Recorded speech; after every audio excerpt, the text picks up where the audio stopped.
हाँ बेटा। प्रणाम स्वामी जी। जैसे अभी हम यहाँ आ रहे हैं, अध्यात्म की जर्नी हम कर रहे हैं, तो इसमें गुरु का होना और ना होने से क्या फ़र्क पड़ता है? आध्यात्म की यात्रा में गुरु के होने या न होने से क्या फ़र्क पड़ता है? बेटा, आध्यात्म की यात्रा इसके पहले तुम परिवार के सानिध्य में करते रहे होगे, थोड़ा बहुत करते थे ना ध्यान वगैरह, और यहाँ पर भी कर रहे हो। तो यहाँ तुम्हें कुछ फ़र्क महसूस हो रहा है कि नहीं हो रहा है? हो रहा है? कितना फ़र्क महसूस हो रहा है? थोड़ा बहुत होता है कि थोड़ा अच्छे से हो जाता है। तो बस यही है, गुरु जो है आध्यात्म की यात्रा को सुगम बनाता है ना? आध्यात्म की यात्रा को सुगम बनाता है। कहीं कोई चीज़ समस्या आ रही है तो समस्या को सुलझा देता है, कोई उलझन आ रही तो उसे सुलझा देता है, कहीं डर पैदा होता है तो साहस दे देता है ना? हाथ में हाथ ले लेता है और थोड़े 2 कदम साथ चल लेता है और बोलता है आगे जा कर के कि बेटा, आगे जो है वैसा रास्ता मिलेगा जहाँ पर तुझे अकेले चलना पड़ेगा, लेकिन घबराने की कोई बात नहीं है। वहाँ पर जो है वह पराभौतिक जगत, वह ईश्वर, वह परमात्मा, वह इजोटेरिक ग्रुप, उसकी जो शक्तियाँ हैं साथ में रहेंगी, घबराने की ज़रूरत नहीं है। कोई ऐसा बोल देता है तो उससे कुछ बात बनती है कि नहीं बनती? कोई समझाता है जो कि उस यात्रा पर जा चुका, उस मंजिल पर पहुंच चुका, और वह बोलता है कि बेटा रास्ता ऐसा ऐसा है, तो वह बात प्रभावित करेगी कि नहीं? क्योंकि वह वहाँ पहुंचा हुआ है, वो बताएगा बेटा ऐसा ऐसा है, तो वह इन्फॉर्मेशन सहयोगी होगी कि नहीं होगी? है ना? उसका वह साहस देगा, तो उसका साहस फ्रूटफुल होगा कि नहीं होगा? होगा ना? तो गुरु का इतना ही काम है। स्वामी जी, एक और प्रश्न हाँ। कि कोई ये कैसे डिसाइड करे कि उसको कौन से पाथ से परमात्मा को प्राप्ति करनी है? हाँ, कौन से पाथ से परमात्मा की प्राप्ति होगी? क्योंकि हर व्यक्ति यूनिक है ना? तो यूनिक है तो उसका मार्ग भी अलग अलग होगा, है ना? उसका पाथ अलग अलग होगा। तो अपना पाथ तो हमारे भीतर है। यूनिक का मतलब है बाहर कोई पाथ नहीं है। बाहर पाथ होगा तो बाहर कोई पाथ पे कोई भी गया है तो उसको हम फॉलो कर सकते हैं। भैया कोई पाथ बन गया है बाहर तो उसको फॉलो किया जा सकता है। अब ये बाहर की यात्रा है नहीं, ये भीतर की यात्रा है ना? अपने भीतर उतरना है। तो अपने भीतर यदि उतरना है तो पाथलेस पाथ हुआ। वहाँ तो पाथ क्रिएट करना है अपना। पाथ होता नहीं है, पाथ क्रिएट करना होता है। ठीक है ना? तो पाथ हमें क्रिएट करना है, पाथ हमें खुद क्रिएट करना है। तो जिस पाथ को हम क्रिएट करेंगे तो हमें पता होगा कि वो क्या होगा, क्योंकि हमें अपने आप को पहचानना है। वह एक्सरसाइज भी हमें करनी है। अब तुम्हारा पुराना प्रश्न था, तो सद्गुरु के सानिध्य में रहोगे तो समय समय पर वो बताता चलेगा कि शायद थोड़ा इधर ट्राई कर लो, ऐसे ट्राई कर लो, कहाँ कर लो, और धीरे धीरे तुम्हारे पाथ तक वो लेके आ जाएगा। झटके से नहीं लाएगा। वो देखेगा कि तुम कब कितने तैयार हो रहे हो, है ना?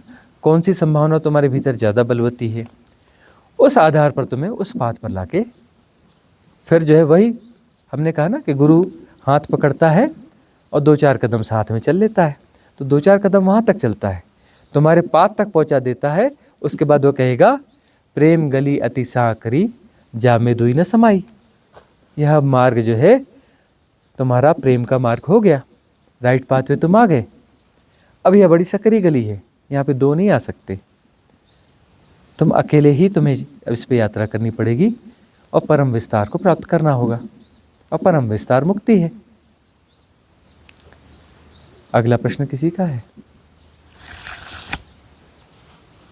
गुरुजी, मेरा एक प्रश्न है जिसमें मैं ये पूछना चाह रहा हूँ कि जो हम इज़ोटेरिक ग्रुप की बात करते हैं या फिर ह्यूमंस के लिए लोगों को सपोर्ट करने के लिए जो सिस्टम क्रिएट किया गया, तो उसमें कुछ ऐसे साधक भी हैं जो घर पे बैठ के साधना कर रहे हैं, करना चाह रहे हैं और कर रहे हैं, पर कहीं ना कहीं फिज़िकल फॉर्म में वो गुरु चाहते हैं, पर गुरु तक वो पहुंच नहीं पाते, या फिर उनके घर पे ऐसे कंस्ट्रेंट रहते हैं कि वो घर से बाहर नहीं निकल पाते, तो उनको उनके लिए कुछ ऐसा सिस्टम या ऐसी सपोर्ट है जो कि वो भी गुरु के संरक्षण में आ पाएँ और आगे बढ़ सकें?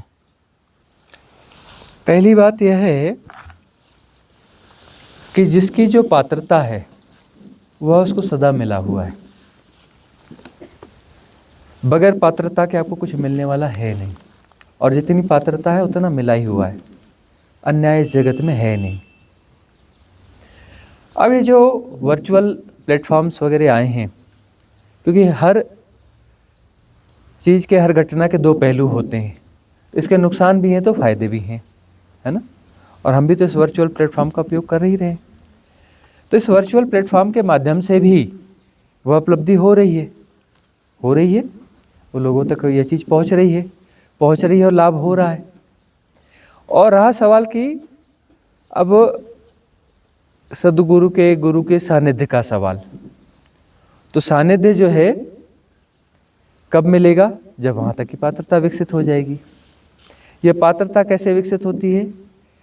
पिछले जन्मों की साधना से और इस जन्म की साधना से, दोनों के संयोग से।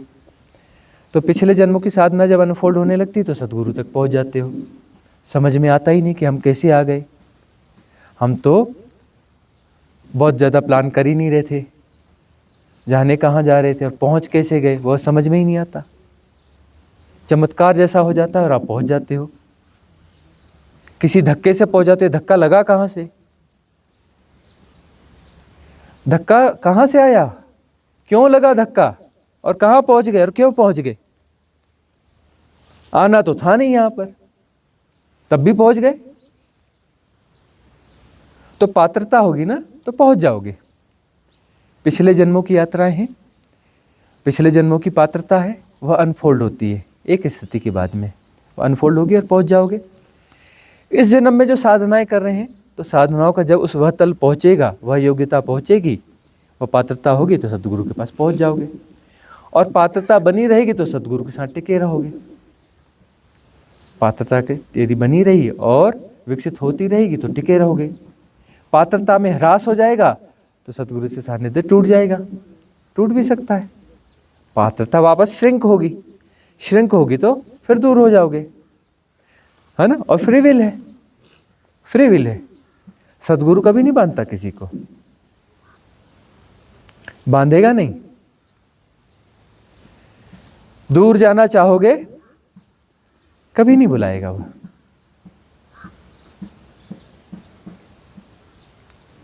ऐसे औपचारिकता पूर्वक भले कुछ कोई एक दो बात कहने की हो जाए, लेकिन पात्रता यदि श्रृंक होगी तो बुलाएगा नहीं। और पात्रता यदि विकसित हो गई तो बुला लेगा, वो बुला लेगा। वहम में मत रहो कि तुमने सद्गुरु को ढूंढा है। सद्गुरु तुम्हें चुनते हैं, तुम्हें ढूंढते हैं, तुम्हें बुलाते हैं। और इजोटेरिक ग्रुप की बात करी ना, वो उसमें सब सहायक है। बीच की बाधाएं वो दूर कर देते हैं। बाधाएं बड़ी होती हैं पहुंचने तक सद्गुरु में, सद्गुरु के पास पहुंचने की बाधाएं बहुत होती हैं। नेगेटिव फोर्स भी तो काम कर रहे हैं ना, नहीं कर रहे हैं? जब इजोटेरिक ग्रुप काम कर रहे हैं तो नेगेटिव फोर्स काम नहीं कर रहे होंगे, वह भी कर रहे हैं ना। तो इजोटेरिक ग्रुप जो है वो बाधाएं दूर कर देंगे, बाधाएं दूर हो जाएंगे और बराबर पहुंच जाओगे। तो यह जो है बड़ी रहस्यमयी चीजें हैं, बहुत सारी रहस्यमयी चीजें हैं। और समझने में बड़ा लंबा समय लगता है। इस बीच में फ्री विल है, इस बीच में फिर नेगेटिव फोर्स भी है। नेगेटिव फोर्स ने अपने प्रभाव में ले लिया, उनके इन्फ्लुएंस में आ गए तो अवसर को चूक भी सकते हो। चूकना भी बहुत आसान है। क्या अवसर पहली बार आया? अरे कितने जन्म हुए, कई बुद्ध पुरुषों के पास रहे होगे, कई महाज्ञानियों सद्गुरु के पास रहे होगे, फिर भी तो चूक गए ना, फिर भी तो चूक गए हो ना। यह मौजूदगी बताती है कि यहाँ मौजूद हो, कि पिछले अवसर चूके हो, लेकिन पिछले जन्मों में साधनाएं भी करी हैं। यह मौजूदगी यह भी बताती है कि पिछले जन्मों की साधनाएं भी हैं, इस कारण भी मौजूद हो। यह मौजूदगी के दोनों कारण हैं कि पिछले जन्मों की साधनाएं भी हैं और पिछले जन्म चूके भी हैं।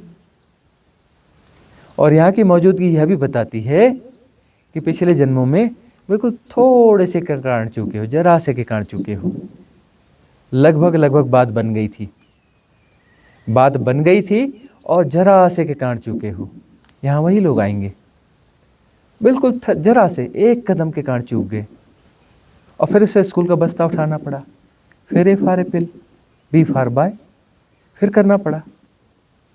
फिर इन्फ्लुएंस स्ट्रीम आ गई कि धन कमाना है, अरे कुछ तो सिक्योरिटी चाहिए, अरे यह कैसे होगा, वह कैसे होगा, यह समस्याएं क्या हैं, वह क्या हैं।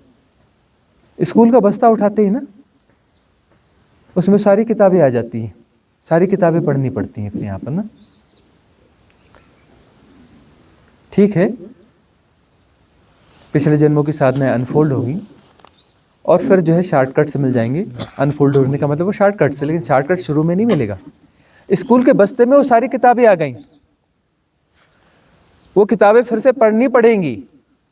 ये मिस्ट्री स्कूल है, ये संसार एक मिस्ट्री स्कूल है, रहस्य जगत है। ऐसी पाठशाला है, यहाँ रहस्य को पढ़ाया जाता है। पढ़ना पड़ेगा, बहुत सारी किताबें फिर मिल जाएंगी, फिर सारी किताबें फिर पढ़ना पड़ेगा। पढ़ते पढ़ते आधी जिंदगी बीत जाएगी, इन्फ्लुएंस फिर ग्रस्त कर चुके होंगे, फिर अनफोल्ड होगी, फिर एक्सरसाइज, फिर साधना करनी पड़ेगी।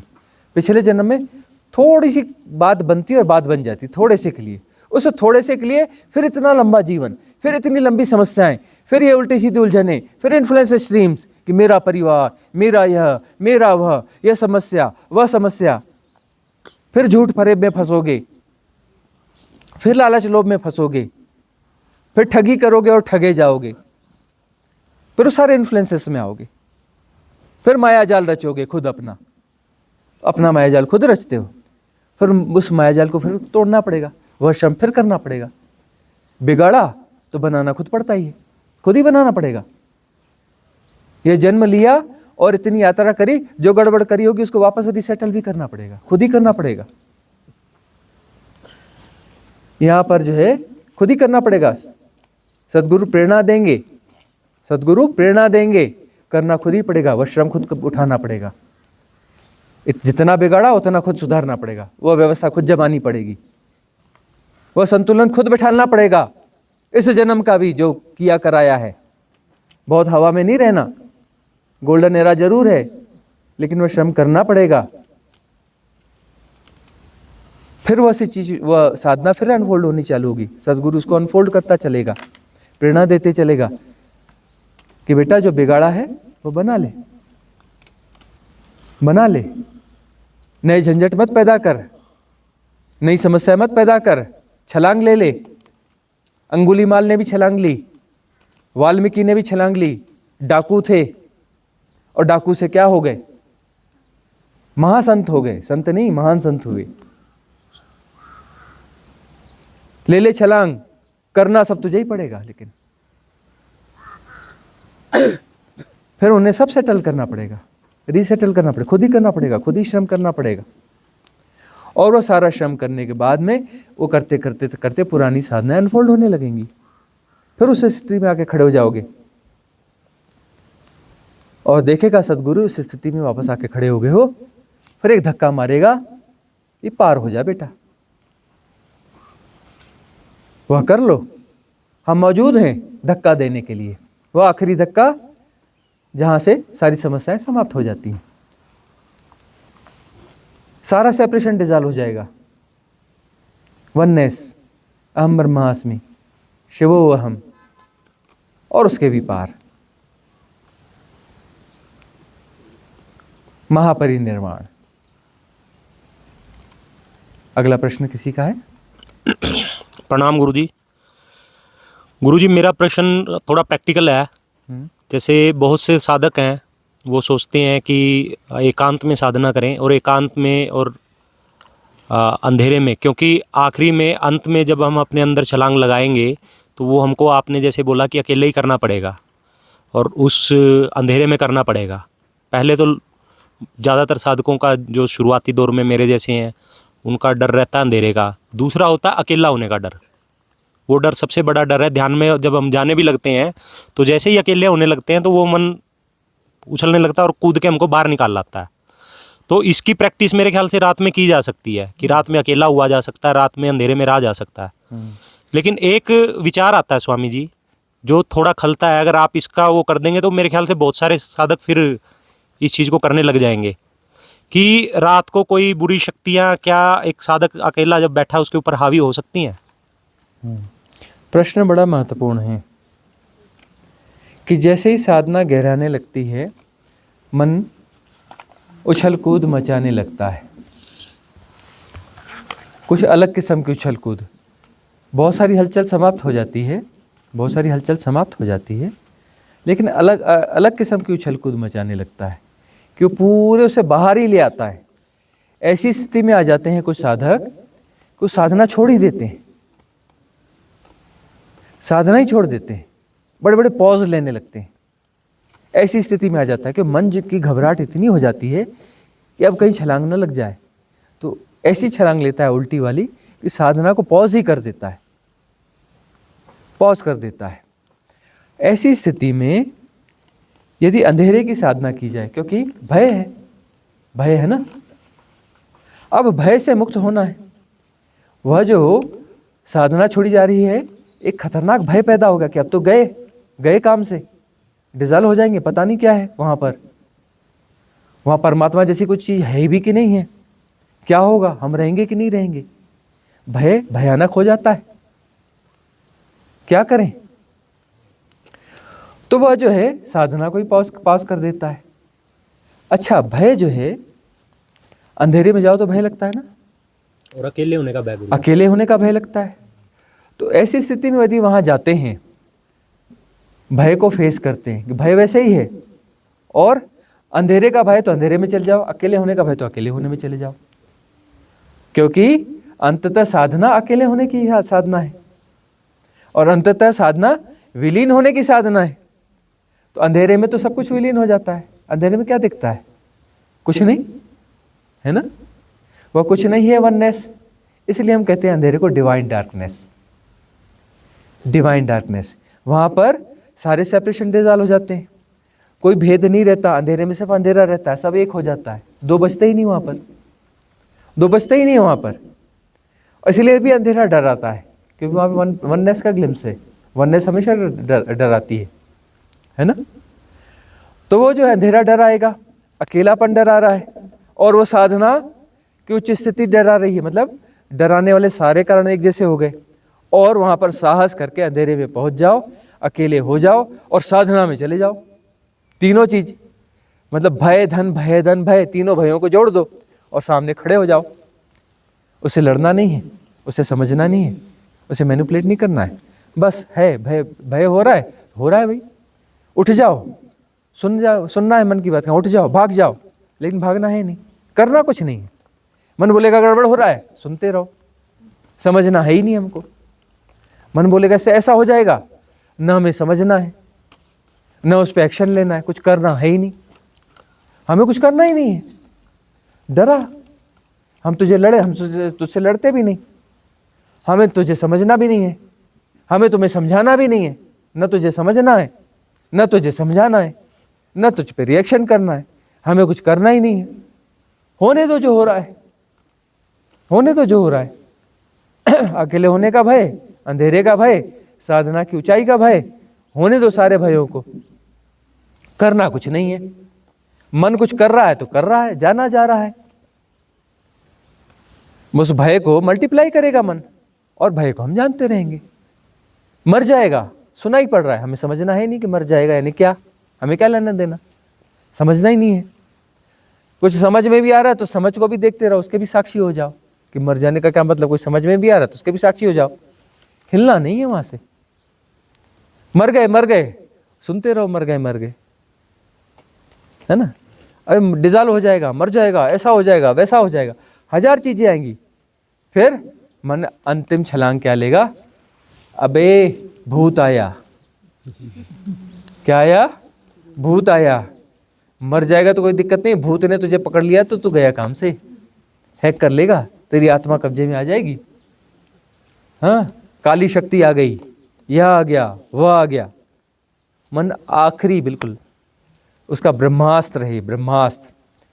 तू तो ये साधना कल भी अंधेरे में कर सकता है, अंधेरा कहाँ भाग रहा है, ये जगह कहाँ भाग रही है। लेकिन भूत ने पकड़ लिया तो साधना वधना सब धरी रह जाएगी। मन का आखिरी ब्रह्मास्त्र। उस समय क्या करना है, जैसे दूसरी कहानी सुनी, ये भी सुन लो। भूत आया, ठीक है, हमें तो नहीं समझना ही नहीं है, कोई रिएक्शन नहीं, पकड़ लेगा, ठीक है, तुझे खा जाएगा, ठीक है, कुछ करना ही नहीं है, करना ही नहीं, बने रहना, आंख खोल के भी नहीं देखना। यह साइन हम बार बार बोलते हैं कि जब मन ने डराना चालू किया, समझ लेना कि शुभ घड़ी निकट है। मन ने कहा मर जाएगा, तो याद करना, मरो हे जोगी मरो, मरो मरण है मीठा, तिस मरनी मरो जिस मरनी गोरख मरी दीठा। मन कहेगा भूत, कहना बिल्कुल सही जगह आ गए। मन बोलेगा पिशाच, भूतों का दल, मतलब पहुंच गए, पहुंच गए, पहुंच गए। मतलब ये भी शुभ संकेत हैं। ये सारे क्या हैं, शुभ संकेत हैं। मृत्यु, भूत, प्रेत, काली शक्ति, यह वह, ये सब सूचना है कि पहुंच गए, पहुंच गए, पहुंच गए, परमात्मा का द्वार आ गया। सब शुभ संकेत हैं ये। काली ताकतें, फलाना ढिकाना, बिल्कुल मतलब ये मान के चलिए कि बस आखिरी सीढ़ी पर पैर पड़ने ही वाला है, पड़ ही गया, पहुंच गए। डरने का तो सवाल ही नहीं है, कुछ नहीं करना। और जिसने वहां अपने आप को संभाल लिया, बात पूरी हो गई, बात वहां पे पूरी हो गई। और साधक के जीवन में जो भी भय हुए हैं जीवन में, तो जो सर्वाधिक भय है, जो सबसे खतरनाक भय है, वो सबसे खतरनाक भय जो है मन ब्रह्मास्त्र के रूप में अंत में प्रस्तुत करता है। अब हम अपनी बात कहें, बहुत छोटे थे, स्कूल पढ़ते थे हम, शायद हायर सेकेंडरी या हाई स्कूल के कहीं रहे होंगे। चांदनी रात थी, घना जंगल था। घने जंगल में हम कहीं किसी पेड़, गिरे हुए पेड़ रहते ना, उसके ठूंठ में बैठे हुए थे, साधना में मगन थे। और वह उच्च स्थिति बनी तो वहां पर हुआ यह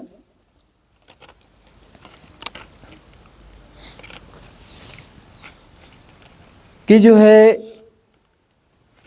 बस डिज़ॉल्व होने के करीब वाली अंतिम अवस्था, अचानक जो है कुछ ऐसे सेंसेशंस पैदा कर दिए मन ने बॉडी में। ऐसा लगा कि कहीं कुछ गड़बड़ है, कोई है आसपास, कोई मौजूद है आसपास, और वो मुझे कुछ कर रहा है। और मन ने कहा कि देख, सब बाद में हो जाएगा, पहले इससे निपट ले, इससे निपट के पूरी रात अपनी दोबारा बैठ जाएंगे। आंखें खुल गई, उससे निपटने के लिए हम मुड़े, बहुत खोजा भी ना, कुछ नहीं था, कुछ भी नहीं था। फिर दोबारा हम फिर से बैठ गए, वो बात बनी नहीं। कई साल लगे उस जगह वापस आने के लिए, कई साल लगे। फिर बात बनी, लेकिन कई साल बाद बनी। 10-20 सेकंड की बात थी, और मिनट की रही होगी, 2 मिनट की रही होगी। उसके बाद मिनट, घंटे सब गायब हो जाते, समय गायब हो जाता, देश काल सब मिट जाता। समय ने खींच लिया। समय बड़ा बलवान है रे भाई। समय का मतलब क्या है? इल्यूजन है, बड़ा बलवान इल्यूजन है ये, बड़ा बलवान इल्यूजन है। खींच लिया उसने। देखिए कल भी हो सकता है। अरे काहे का कल और काहे का आज? कल कभी होता ही नहीं है, वर्चुअल है। कल कभी होता है? कल जैसी कोई चीज़ होती नहीं, वर्चुअल चीज़ है कल। लेकिन उसने भरमा लिया जी, कल कर लेना, भरमा लिया मन ने कि कल, अरे थोड़ी देर बाद कर लेना, थोड़ी देर बाद फिर रात अपनी है, कर लेना। अरे भाई हियर एंड नाउ, बाकी सब वर्चुअल है, बाकी सब असत्य है। एक्चुअल हियर एंड नाउ है, वो कहां से आ जाएगा? बाद में कभी आता है क्या? कल कभी आता है क्या? हियर एंड नाउ कंटिन्यू है। कई साल लगे,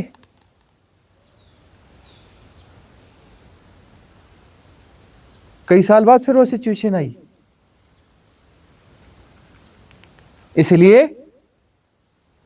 इसलिए जो हमारे जो भी अनुभव है हमें जो दिए गए, शायद इसलिए भी दिए गए कि ज़्यादा अच्छे से हम बोल पाए, बता पाए। तो वह कठिनाइयाँ, तकलीफ़ें, स्थितियाँ जो भी झेली गई वह अगले साधकों के काम आएंगी। पिछले जन्म में एक कदम बाकी रख दिया था ना हमने, रह गया था ना किसी भी कारण से, उसके लिए फिर से स्कूल का बस्ता उठाना पड़ा ना हमें भी। बहुत सारी किताबें, बहुत भारी बस्ता था, सारी किताबें पढ़नी पड़ी, और पढ़ के फिर अब यहाँ पहुँचे, तब जाके अपने वो किसी प्रकार से वो स्कूल के बस्ते से मुक्त हुए।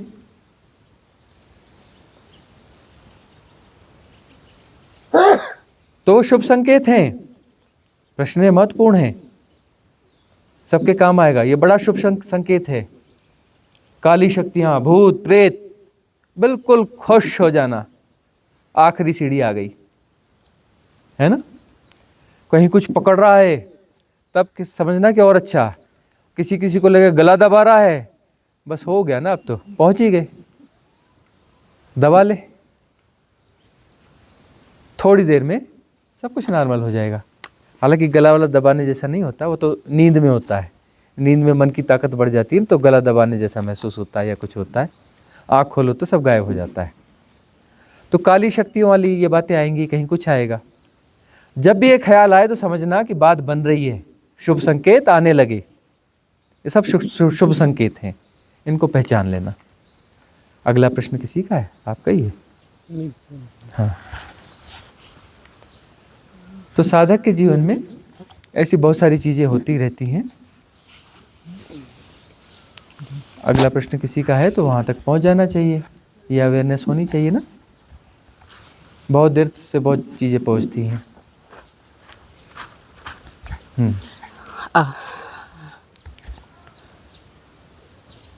बोलिए ना। स्वामी जी, मैंने जो प्रश्न किया उसमें एक और भी बात थी कि आज तक जो अनुभव हुए, जो भी हुआ, वो तो मुझे व्यर्थ ही लगा, कुछ लगा नहीं कि कोई इसके कोई मायने है करके। देखो, जो पिछले अनुभव हो गए, बीती ताही बिसार दे, आगे की सुध ले। हम बार बार कहते हैं, अनुभव आया तो अनुभव को पकड़ना नहीं। अनुभव कहाँ से आते हैं, हमें क्या लेना देना। अनुभव आ गया है, ठीक है। अनुभव जा रहा है, ठीक है। अनुभव कहाँ जा रहा है, हमें क्या लेना देना। आने दो और जाने दो। ठहरा है तो ठीक है, जाता है तो जा। आसक्ति कुछ नहीं, अनुभवों से आसक्ति नहीं रखना, उन्हें दोहराने की कोशिश नहीं करना। और साधक सबसे बड़ी गलती क्या करता है, अनुभवों को दोहराने की कोशिश करता है। अनुभवों को लोगों को सुनाने में रस लेता है। अरे सुनो सुनो, बैठो बैठो, मेरे को फलाना अनुभव हुआ। अब तो फ़ोन का ज़माना, फ़ोन चालू हो जाते हैं। अरे सुन, मेरे को ऐसा ना ध्यान में बड़ा अनुभव आया, ऐसा हुआ, फलाना हुआ, ठिकाना हुआ, पता है। फिर अगले को फ़ोन किया, फिर अगले को फ़ोन किया। अनुभव सुनाते सुनाते सुनाते सुनाते नए मैट्रिक्स गढ़ लिए, है ना, मैट्रिक्स गढ़ लिए। अरे आती हैं और जाती हैं चीज़ें, अनुभव आते हैं और जाते हैं, आने दो और जाने दो। किस हिसाब किताब में पढ़ गए, कौन से नए बही खाते बना लिए। अरे पुराने बही खाते जलाने के लिए कहे थे, नए बही खाते बना लिए हैं, आध्यात्म के बही खाते बना लिए, उसमें हिसाब किताब लिखना चालू कर दिया। हम कह रहे हैं कि कोई भी बही खाता नहीं रखना, सब जला दो, और नए नए बही खाते चालू हो गए हैं। सोने से मढ़वा लिए उसको, बड़े सुंदर सुंदर चित्र बना करके सजा धजा के उसमें लिखना चालू कर दिया। किस चक्कर में पड़ जाते हो भाई, अनुभव वो जो है आ रहे हैं जा रहे ठीक है, उनको पकड़ने लगोगे तो मैट्रिक्स हो जाएगा। ये मैट्रिक्स खतरनाक मैट्रिक्स है। और उसके बाद में बोलते हैं अब अगला अनुभव नहीं आया जी, और वह अगला अनुभव नहीं, वह अनुभव हम प्रयास कर रहे हैं, वह अनुभव वापस नहीं आ रहा है। अरे क्या करना है उस अनुभव का, जाने दो ना। उसके पीछे पड़े हो तो नया जो आने वाला था वो भी पोस्टपोनमेंट में पड़ा है, वो भी स्थगित पड़ा हुआ है। यदि उसको न पकड़े होते तो अगला अनुभव आ गया होता, वो गया, फिर अगला आ गया होता, फिर अगला आ गया होता, अगला आ गया होता, एक दिन सारे अनुभव भी साफ हो गए थे, अनुभव का कूड़ा भी साफ हो जाता। वे अनुभव का कूड़ा भी तो आके साफ होने दो ना थोड़ा। अब देखो कोई एक घर है, उसमें सब कुछ है, उसमें ऑलरेडी बहुत सुंदर सुंदर सीनरियाँ लगी हैं, ये है सब कुछ है। अब उसमें जो है एक अपनी जो है और नई सीनरी आ रही है, ठीक है ना, अच्छी सीनरी है, तो पुरानी सीनरी को फेंक दो ना, उसको भी संभाल के रखोगे, इसको भी संभाल के रखोगे, वहाँ कूड़ा बनाओगे क्या? अब पुरानी से मुक्त हो तो अगली आ जाएगी, ये पुराना सामान हटेगा तो अगला आ जाएगा। घर में तो एक लिमिट में ही सामान रखोगे ना, पुराने को जाने दो, नए को आने दो। बाद में समझ में आएगा किस परिग्रह के चक्कर में पड़े हो, कौन सा सामान, कौन सा घर, सब जाने दो, सब डाइल्यूट हो जाने दो, है ना। कौन सा परमात्मा, कौन सी आत्मा, सब जाने दो, कौन सी आत्मा कौन सा परमात्मा, तो सब जाने दो, बात पूरी हो जाती है। अगला किसी का कोई प्रश्न है तो सभा को समाप्त किया जाए यहाँ पर। हो गया।